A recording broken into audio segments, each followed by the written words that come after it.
Okay, here we are for chapter 5. Let's get going because we've got some videos we're going to watch as part of this slideshow. So let's get started, and we'll start with chapter 5, Separate and Together, Life in Groups. Very fascinating because we're all part of groups, whether it's 2 or more people, you're in a group, right? Subcultures can be groups, identity groups, gender groups, racial groups, family groups, religious groups, regional, neighborhoods, societies, nations, groups, right? Groups of people. So let's take a look and see a little bit more. Let's dig into the depth of groups. So what is a group? It's a good place to start. It's a collection of people who share some attributes, identity with one another, and interact with each other, right? Some groups are forced, like we talked about total institution in the last, one of the last couple of chapters, right? It can be mandatory. Groups can be voluntary. We tend to find each other in groups, the voluntary groups, although forced groups do share some attributes and identities, absolutely. Military, prison, mental institutions. But each group tends to, as we've kind of alluded to in past chapters, a group of people tend to share similar values, beliefs, behaviors, social norms, sanctions, right? That's what we call the group's culture, right? And every group has a culture, whether it's at work or in a classroom or a class in high school. And then when I say class in high school, I mean like juniors, seniors, freshmen, sophomores. Okay. Social networks, a little more loose, right? It's a web of direct and indirect ties connecting an individual to other people who may also affect the individual, right? So when we talk about groups and group dynamics and group conformity and influence of authority, we're often talking about and looking at sociologically, what are the influences a group has on an individual, which is more of a micro perspective, like a symbolic interaction, and what kind of an influence do groups have on each other and on the larger society, or does the larger society, for example, have on groups? Okay, so let's apply the 3 sociological perspectives. So functionalism looks at groups. How does functionalism look at groups? It says life in groups helps regulate and give meaning to individual experience, contributing to social cohesion and stability. So how does a group function? Sometimes it's utilitarian, sometimes it's expressive, right? But it does provide a function for people and for society, right? Groups function in ways that promote stability and social cohesion. Okay. Conflict theory. Whoa, group membership is often the basis for distribution of rewards, privileges, and opportunities in our society. So we could actually look at groups and say, oh, if you just even divide it by a stratification of socioeconomic status, does the upper class group membership or the middle class group membership or the lower class or income group membership, are there differences in the distribution of rewards, privileges, and opportunity? How about along the lines of urban, rural, and suburban? How about along the lines of race or ethnicity or gender? Okay, those are the ones that are kind of the easy to pick out, right? And you can see that a conflict theorist, right, or somebody that looks at groups from a conflict theory perspective, right, would say that maybe an individual may be treated preferentially or prejudicially based on their group membership, right? And so you shine a light on this inequality to try to bring about greater equity, right? Greater fairness or justice, right? Okay, interactionism. Group norms, values, and dynamics are generated situationally in interaction with other members, right? So again, group norms, values, and dynamics, these are socially constructed through interaction. And you can study a group and its interaction and the influence of that people have through interaction on one another. We're going to take a look at some of this in a little bit. So let's talk a little bit about groups. This is a great cartoon or caricature of maybe what we might call group think or group conformity. Hey, great idea, Chief, couldn't be better, top notch, right? Sigh, I love men in uniformity. Kind of interesting. Anyway, right, group think. Okay, so we also talk about in groups and out groups, right? The in group is the group you're in. The out group is the other groups, right? In society, in a larger macro perspective, in groups tend to be the groups that have the power, right? The dominant groups, the dominant culture, right? Or groups that represent the dominant culture. Out groups, right? To the degree that they deviate from the dominant culture, right? Out groups. And it creates this us and them mentality. And what happens is you get this othering, right? Othering of people in the other group. Sometimes we might call it tribalism. We've called it balkanization, right? We balkanize into tribes or groups, and it's us against them, right? And we other people, othering them, almost in a sense, objectifying them, right? Labeling them. We'll talk about labeling in the next chapter. And that creates kind of a group think, or can create a group think, right? Where people just kind of go along to get along. It sounds like, yeah, I want to be part of this group, right? Group think. We don't really think about it. We don't talk about it. It's almost taboo to bring it up. You might get sanctioned if you bring it up. And then group cohesion and norms. There's a lot of pressure, right, to conform to the norms, right? And that's a part of the function of groups, just like in society, right? As you have these social norms, when you act out, you get sanctioned, right? You get sanctioned. We'll talk a little bit more about that. So here's a fish swimming in a group in the school, swimming the other way. Kind of interesting the way the fish are looking at him that are coming his way or her way. So what happens when a person swims against the tide or the social norm of a group? Right, you're a group member. All of a sudden, you know, you're thinking differently. You're asking questions that may belie that you're thinking different. You may act differently. Your behavior violates the group norm, right? Or you wear something or present yourself differently. What happens? Is there pressure to conform? Why is there pressure to conform? It's a good question. Some really good things to think about. Where does the pressure come from to conform? Does it come from society at large? Does it come from group members? Does it come from people in other groups? Maybe to some degree. Yeah. Okay. Why? Why do groups put pressure on, right? If you want to be a member, if you want to identify with this group, then you better toe the line. You better get on board. You better not deviate, or what? We're going to give you a warning. We call that a sanction, right? Is there influence by authority figures within the group? Do certain groups have leaders or people in authority? It's either informal or formalized, right? We'll watch a video in a little bit about the power of authority based on somebody wearing a white jacket, a doctor's jacket. When you go to the doctor's office, and you see degrees on the wall and the white jacket, stethoscope. I mean, there's a certain amount of social influence that tells us, right, that that person has a status and maybe an authority in a classroom, maybe a professor, on the road, maybe a police officer, right? Interesting. And it's all around us, right? Sociology is everywhere. Is there pressure by society's socially constructed norms for a status and role for a person? In other words, if I have a certain status and there's certain roles that have been socially constructed, there's pressure, right, for me to conform to being a professor. And how does a professor behave, act, talk, think? What roles do I have? Is there pressure to conform to that? Yeah, that's the influence, right, that we as sociologists look at.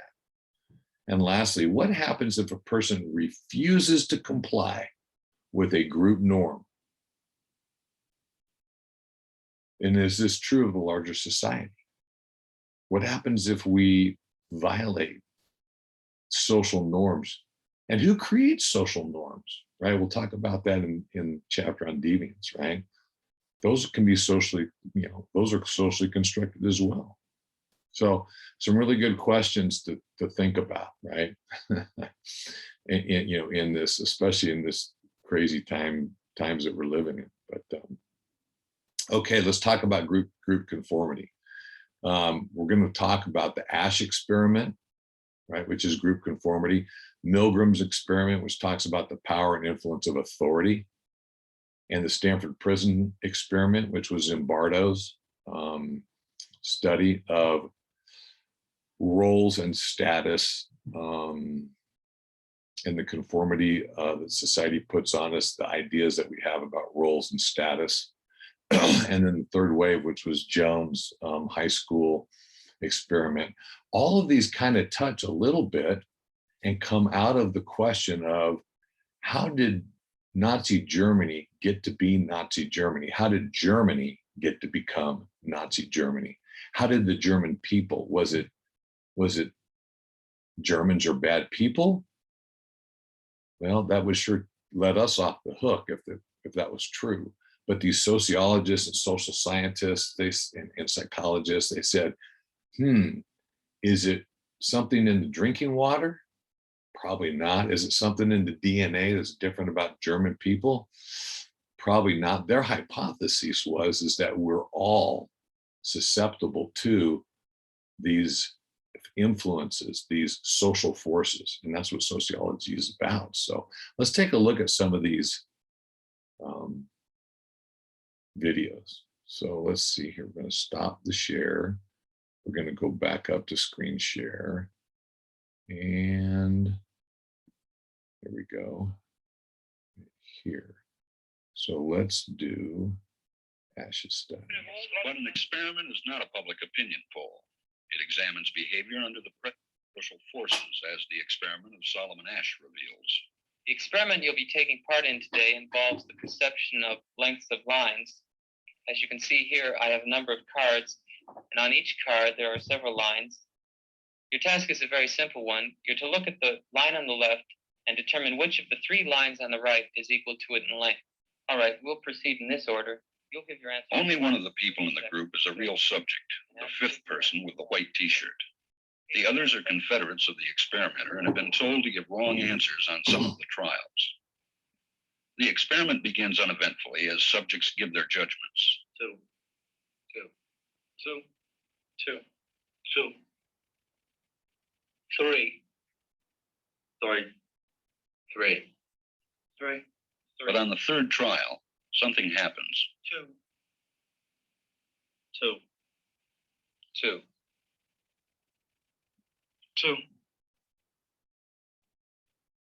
2. The subject denies the evidence of his own eyes and yields to group influence.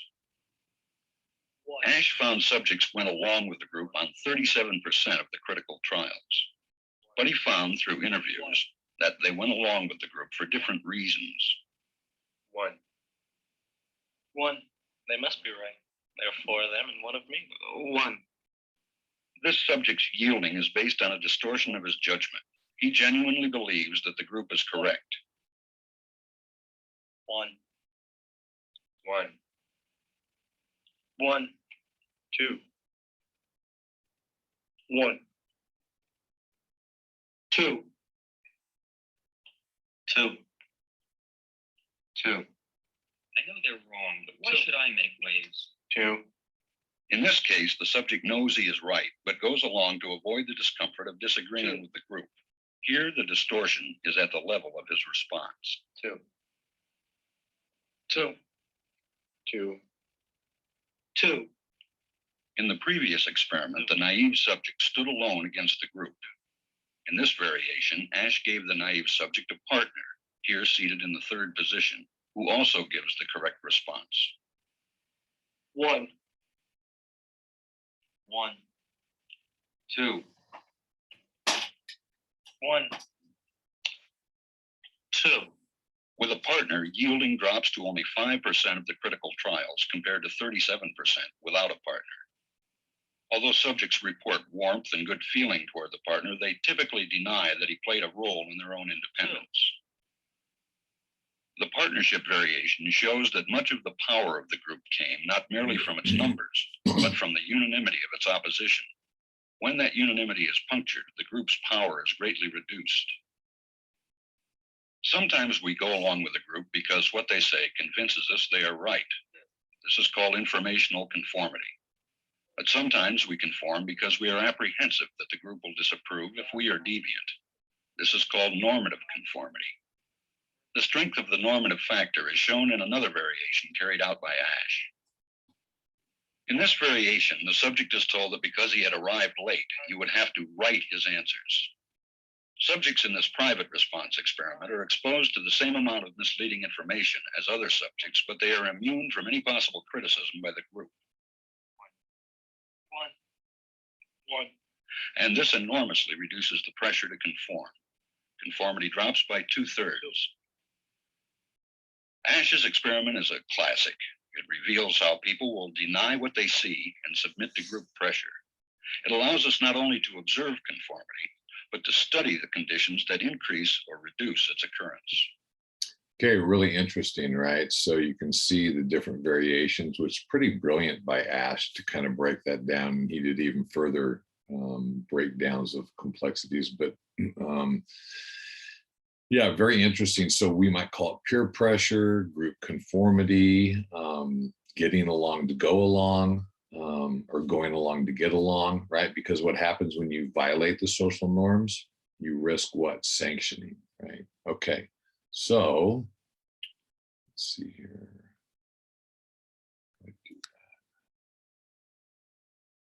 Screen exit. Okay, so let's go to Milgram. And we'll look at Milgram's study. This is a reenactment from a British magazine or a British TV show, kind of a reality show that they reenacted Milgram's study. And some of these studies, these are social psychology. A lot of this is where sociology and psychology overlap, social psychology.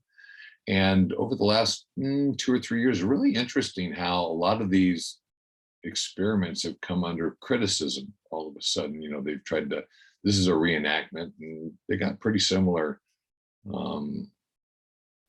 It's curious to me personally why all of a sudden in the last few years these would come under such attacks. At first I thought, you know, we should, that's part of the scientific method. But it's almost like they've come under such criticism that it's almost like they've been completely canceled as opposed to, you know, a scientific critique. So I don't know, just an interesting observation, but let's watch Milgram. After the seminar, I arranged to test the limits of their responsiveness to policy. So a week ago, I arranged for them to take part in what they now think is a piece of unfilmed academic research at the university and nothing to do with the show, supposedly looking into the effects of punishment on learning.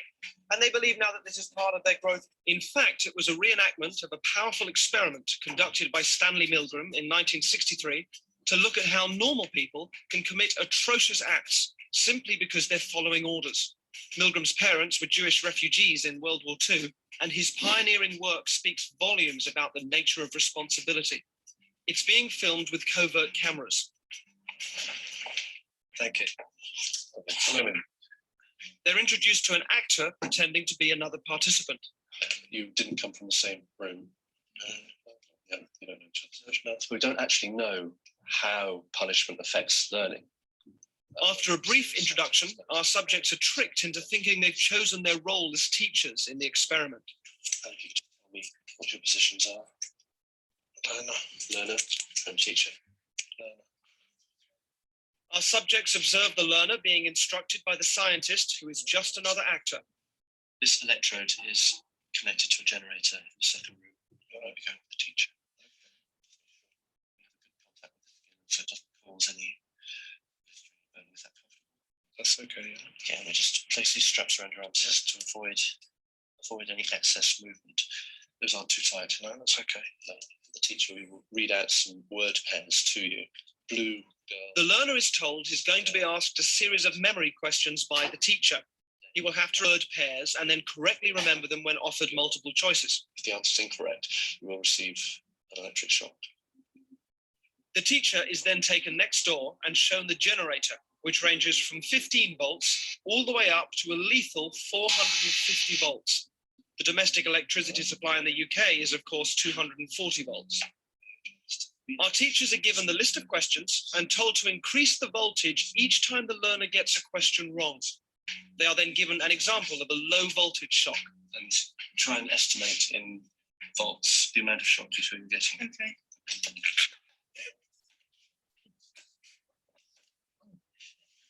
Do you know how much? Enough. 75. It was actually 45. Oh my God. Teacher again. Shoe horn. Steam. The point of this test is to see whether the teachers, our subjects, will call a stop to the experiment or continue to the point where they are administering seemingly lethal electric shocks to the victim simply because the scientist is telling them to. That's correct. The next one is bicycle. The options: tyre, race, helmet, shorts. That's incorrect. So there'll be 120 volts.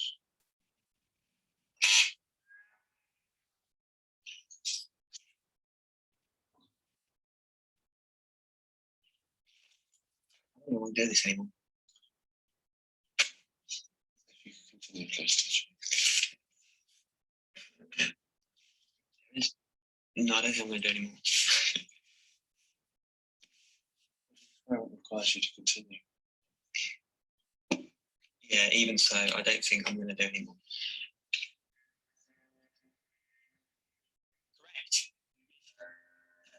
According to plan, our accomplice provided many wrong answers.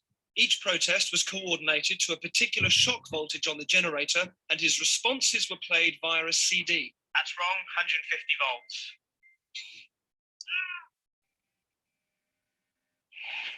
The correct answer is Captain Shoe. Cup. That's wrong. 225 volts.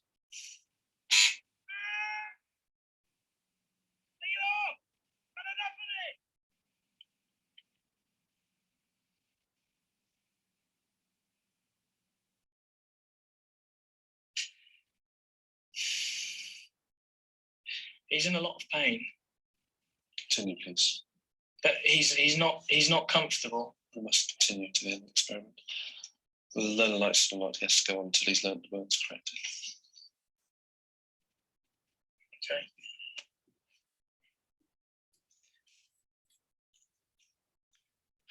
Forest.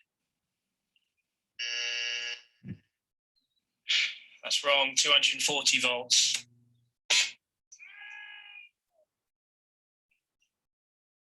Are you sure it's not causing any lasting damage? He sounds like he's in a lot of pain. Well, the shocks might be painful, they're not harmful. What does that mean, though? They're not harmful. Sorry, I'm not getting you. When you say that they might be painful but not harmful, They cause no long-term damage. okay, so does that mean that it doesn't leave any scars? It causes no damage. That seems very cold and calculated to me. This doesn't seem like a very. Anyway, golden.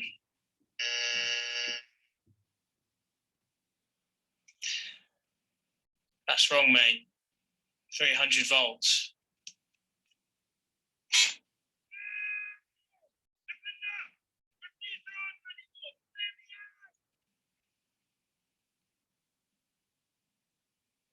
Staple. The options are diet, jar, balcony, bowl.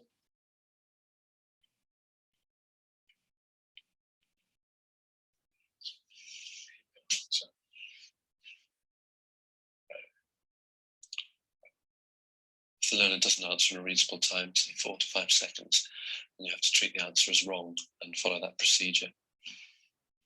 Did you hear that, learner? Just any response, mate. Come on. Wild guess. Please continue.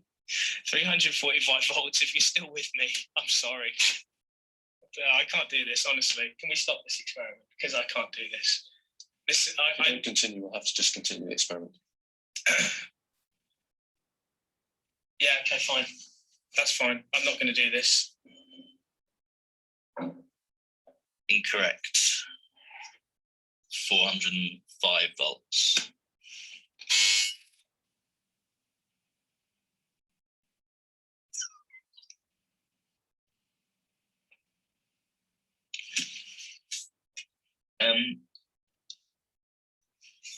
Sorry, I don't know. Does someone want to check on him or something? He's not making any noise now, and he was before. And well, I'm quite happy to go on, but I'm a bit worried about. Should we continue? Yeah, I'm just a bit worried because he was like he was like complaining before about the.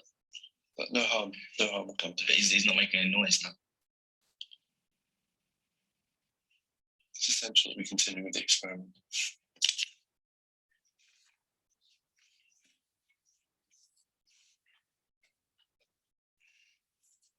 Balcony. Incorrect. 450 volts.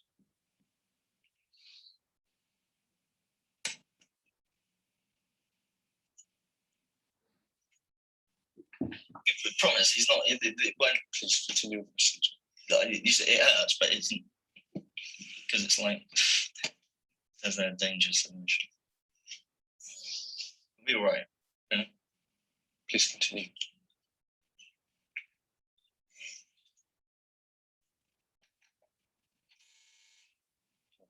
Just continue the experiment there. All of the subjects were told the true nature of the experiment was to see how they would respond to authority, and that it would eventually form part of this show. It is okay. I can tell you, yeah, it's absolutely fine. You actually weren't administering electric shocks at all.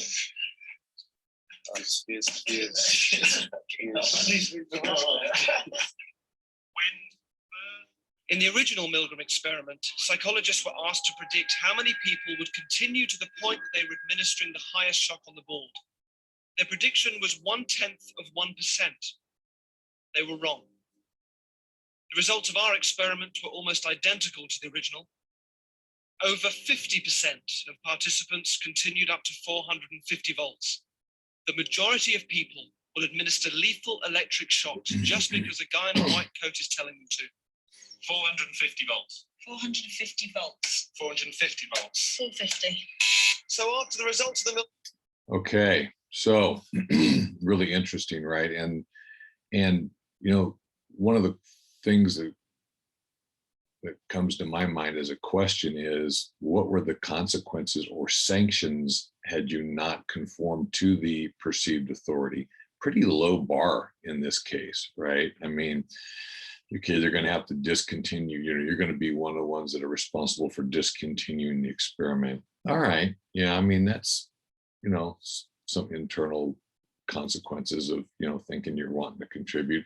But can you imagine in Germany, right? If you don't conform, if you're a German soldier and you don't conform, if you're a German citizen and you don't conform, right? So right now might be a good time to stand up, take a break, maybe put pause, maybe even come back later in the day or tomorrow and maybe catch up on the rest, because we're going to look at Zimbardo's study next. So might be a good time to do that. If not, we'll carry on. So here we go.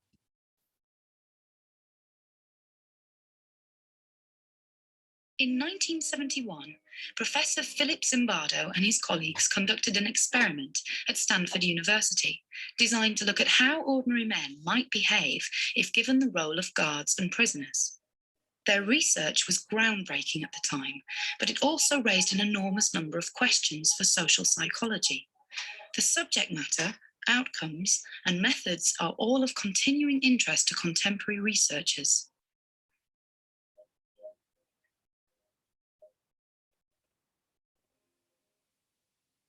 Zimbardo carried out his study in the aftermath of World War II, and there was a lot of interest and concern at that time about those events and how that the events of the Second World War could have happened. Also at that time then, the aftermath of Vietnam, and again, a lot of interest in the atrocities that took place in that event and the murder of many civilians by soldiers in that war. So there was a lot of interest amongst psychologists in how the thing could have happened and how ordinary people could have got drawn into those events. He was very concerned with the impact of social roles and what they had on the way in which humans behave. And I think he was very concerned with trying to understand the impact of the social context. So I think in terms of his work, he was very much concerned with gearing his research around what happens to people when they take up particular social roles and when they become part of particular social groups. At the beginning of this study, the prisoners were arrested at their homes by real police officers and were taken off to the local police station. Now, this was not something which they had signed up for, and they were surprised, understandably, by this event. And they asked the police officers what was the relationship between this event and their signing up for a psychology study. And the police officers refused to be drawn into this conversation. So this was a very unsettling way of starting the study. Zimbardo brought them to a mock-up of a prison, which he created in the basement of the psychology department at Stanford University. What he did then was to divide his group into prisoners, into guards. The guards had a guard's uniform and they had sunglasses and they had a stick, and the prisoners wore loose-fitting smocks and sandals. Now, the prisoners spent 24 hours a day in this mock prison, and the guards came and went doing shifts. Part of what he was doing was observing what was going to take place in this particular context and how those roles as either prisoner or guard, how they shaped or sort of changed the way people behaved. The guards now fell into their job. Some of them liked it, some of them disliked it, but it was a job that they did. They gave commands, and now what happened is the prisoners followed them. You can give me the blankets and sleep on the bed and mattress, or you can keep your blankets, and 416 will stay in another day. They found ways to punish prisoners if they misbehaved. See if we can count backwards here. Yeah, let's try that. 8, 7, 6, 5, 4, 3, 2, 1. Oh, that's bad. Hey, I don't want anybody laughing. It was certainly the case that initially the prisoners did show some signs of disbelief and rebellion about what was happening. This is unbelievable. They took our clothes. Hands off the door. But after a fairly short while, they fell into their roles. They became very submissive and dependent, very powerless, and obviously showed signs of stress and anxiety and depression. Things had gotten so bad that we no longer had a group of prisoners. What we had were individuals believing they were prisoners, struggling for individual survival, no longer caring about their other prisoners or their other fellow students. Meanwhile, the guards got into their roles and the level of violence escalated over a period of days. They began to humiliate and degrade the prisoners and find every opportunity to exert their power and influence over the prisoners. Some of them had prisoners clean out toilet bowls with their bare hands. They now taunt, humiliate, degrade the prisoners in front of each other, and they exert arbitrary control over the prisoners. This escalation of aggression was so extreme that after a period of 6 days, the experiment had to be brought to a halt before the scheduled time. I think he showed something that was important at the time, that, and I think it is about that notion that, you know, because it's not about who you are internally that matters. It's about the social context in which you find yourself. Zimbardo was wanting to move away from the idea that we can explain extreme behaviour by reference to individual personality characteristics, and wanting to move instead towards an explanation which focused on social structural factors as an explanation for behaviour. It's about the groups to which you belong and how you take on those group identities and then, in a sense, become them. And I think that's what he showed. And I think that was such a radical way of looking at things at that particular time. Zimbardo's study had a very important impact on methodological debate, and particularly ethical debate in social psychology at the time. This study really pushed at the boundaries of what people felt was acceptable for social psychologists to do with their participants. And indeed, some people felt that he had gone way beyond what was acceptable to do in social psychology experiments. There was therefore considerable debate following this study and a few other very famous studies about the ethics of experimentation in social psychology, and a much tighter scrutiny following this of the sorts of studies which people were conducting and the guidelines which they were using. Professor Zimbardo's experiment, like any piece of social psychological research, can be examined to see how power relations are played out and to see how knowledge is situated in its historical and cultural context. It can also be analysed by looking at the role of the individual and society or social groups, and to see how people make choices and show agency, or how social structures determine the outcome of events.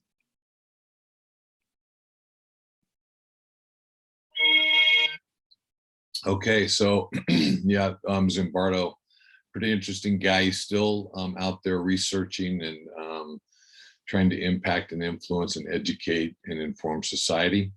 One of the things he has a couple of different TED Talks that he does. The one TED Talk he does referring to this, he takes a little bit of time and he talks about Abu Ghraib and some of the atrocities by our American military prison guards and in Guantanamo Bay. So yeah, or yeah, something like that. Anyway, yeah, there's all these different studies you can dig deeper into online. The book has a little bit about it, but these are a little bit more.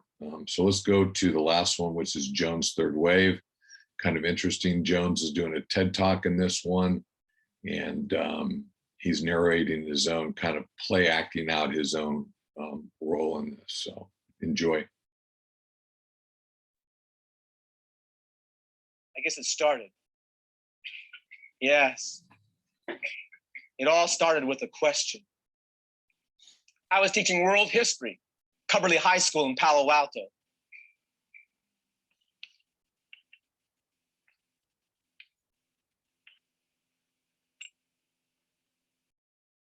January 1967 might explain something. You remember 1967? I mean, our universe was about to tilt upside down. But I'm with my favorite class, second period world history, and I'm a first-year teacher, and life could not be better. So how many of you want to be against the war in Vietnam? Let me see your hands, please. Aline and Wendy, that's two. Doug, no. Basketball players do not go against the war in Vietnam. I'll explain later. All right. Jerry. Yeah? James Brown. No. Yes, I know you got a picture of James Brown above your head. Huey gave it to me. So? Yes, a new school policy. Every idea must be faced with its opposite idea. So who's the opposite of James Brown? Yes, Peggy. Lawrence Welk. Peggy, you get a picture of Lawrence Welk. You put it up for crying out loud. Yeah. Steve. Did you hear that?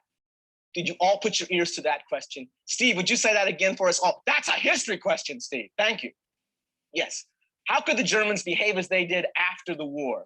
Claim they knew nothing of the Holocaust, did not take part. Steve, that's a great question. I'll take it up on Monday. Monday morning, I decide to give the class an experience in dictatorship. I clean the room. Now, that in itself is a marvel. Organize the desks, darken the room. I'm ready for it.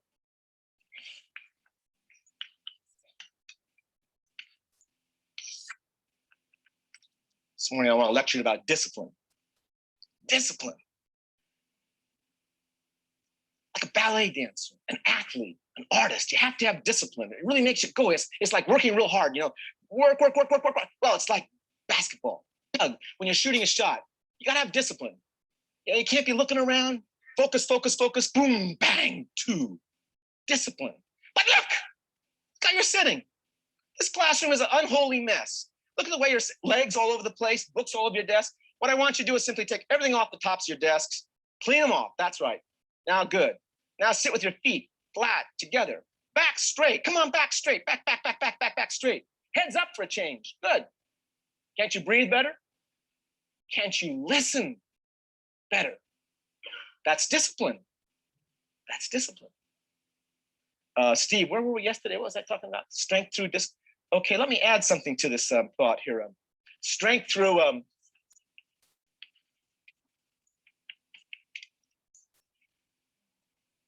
community, la raza, a team. This is what you give up yourself to be a part of something really great. It's not so foreign. Happens all the time in history. Building a barn with your neighbors. Yeah. Lunch hour after day 2, I'm walking down the hall. I'm really excited. I'm giving salutes. Books are flying all over the place. I'm feeling pretty good about myself. My class, they're learning a lot more. They're quiet. This is really great. I mean, maybe I've discovered something here. They don't,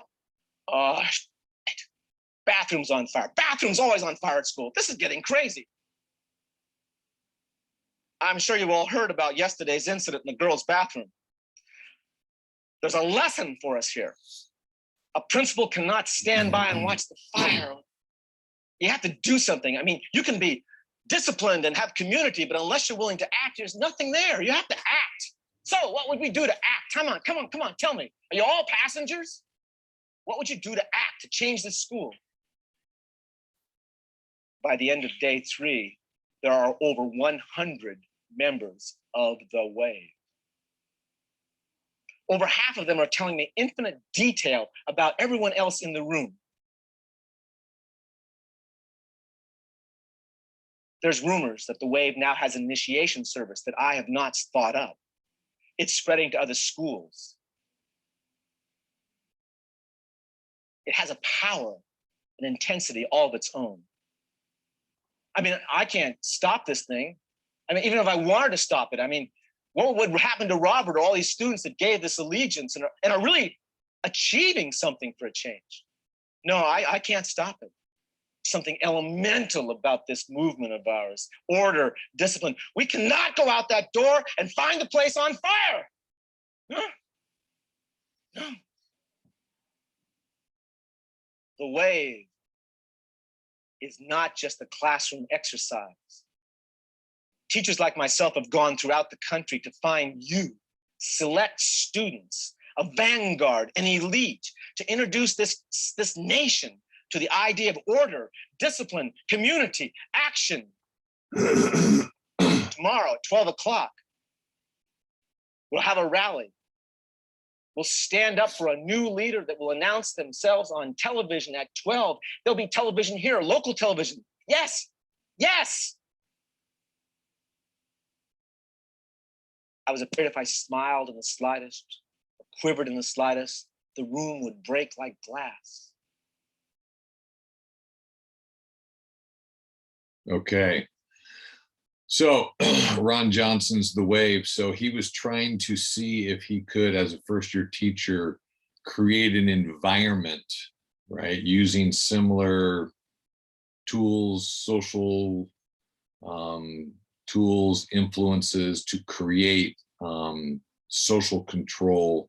So that's part of social psychology, right? Nudging people toward a movement, towards a belief, towards actions, towards, as you saw. So yeah, pretty interesting, right? It's pretty interesting. So let's go back to, the,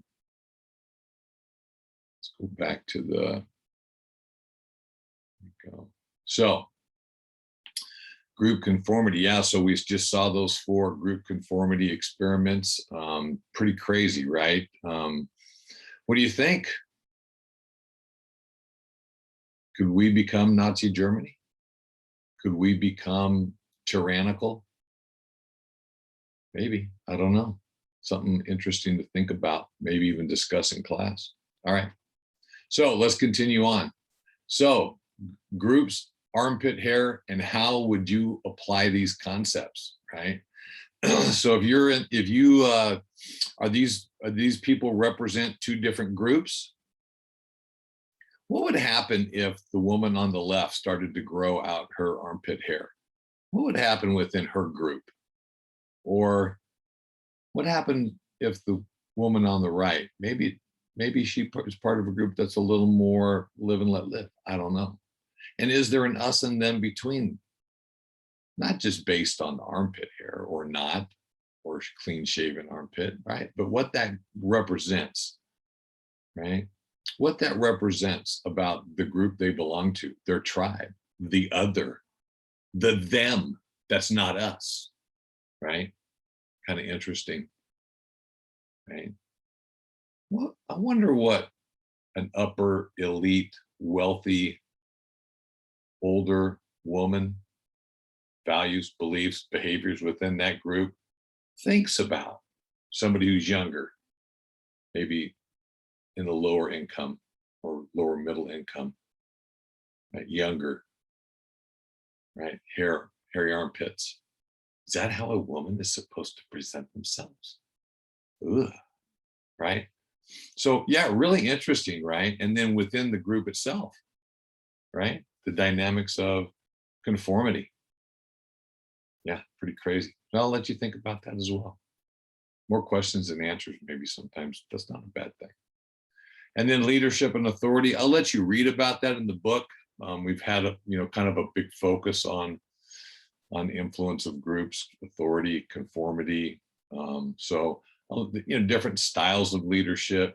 I'll let you read about that in the book. And then as far as bureaucracy, a lot of times bureaucracy gets a bad name, but it almost has to happen to manage groups as they get bigger, or organizations as they get bigger, right? It needs to go from kind of the informal, we all kind of understand because there's only a couple or a few of us, to this big group, we need to formalize rules. Well, let's take a look and see, right? It becomes more specialized, right? When there's only 2 or 3 of us, we wear a lot of hats, right? I might be the CEO of my company and the IT and the janitor.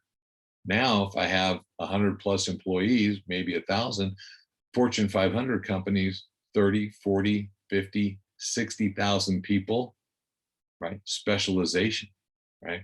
Also technical competence, very important, right? Because now you're specialized, you should have what? Technical competence. There's a hierarchy, a very formalized structure in order to become efficient, which is why bureaucracies happen, right? Is so that you can be big and still what? Be efficient. And there are what? Formalized rules and regulations. And then it tends to be impersonal, right? Impersonal, or have a certain amount of impersonality about it, right? And then formal written communication, right? A lot of things become more formalized. So that's a bureaucracy, right? You can take a look at the cartoon if you want, but yeah, it's like, how do you get from here to there? Yeah, it's maddening sometimes, right? When you have to fight City Hall or fight the bureaucracy or try to figure out how to get answers from bureaucracy, right? Anyway, so that's bureaucracy. And then McDonaldization, the book talks about McDonaldization. You can read a little bit more in the book about that, the dimensions of McDonaldization. So compare, say, think back if you can, what it might have been like 50 or 60 years ago when McDonald's first came about. And mostly there were like burger stands, mom and pop shops, making the burgers the way you wanted. You could kind of order how you wanted. McDonald's comes along, right? And they start franchising now, right? And now you can go to any McDonald's in the United States and you're pretty much going to get, right? It's fast, it's quick, it's cheap.